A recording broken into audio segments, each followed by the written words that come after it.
அனைவருக்கும் தமிழ் வணக்கம். நான் உங்கள் வனசெல்வி அரவிந்தன். தினமொரு திருக்குறள் 28வது அதிகாரம் கூடா ஒழுக்கம் 275வது திருக்குறள்.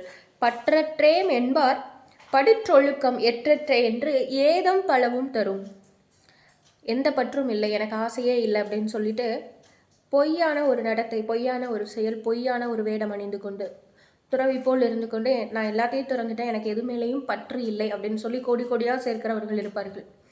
பெரும்பாலும் நம்ம இன்னைக்கு கேளிக்கைக்காக சொல்வது உண்டு. சுவாமியார்களின் பேருக்கு பின்னாடி தான் நிறைய சொத்துக்கள் இருக்குது அப்படின்னு சொல்லுவாங்க.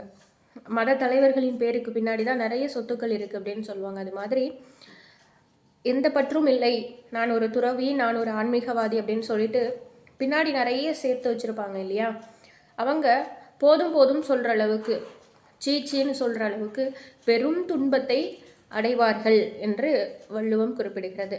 எப்பொழுதும் எண்ணம், சொல், செயல் மூன்றும் ஒரே நேர்கோட்டில் நேர்மையாக, உண்மையாக, அறம் சார்ந்து இருக்க வேண்டும். நன்றி, வணக்கம். மீண்டும் சந்திக்கலாம்.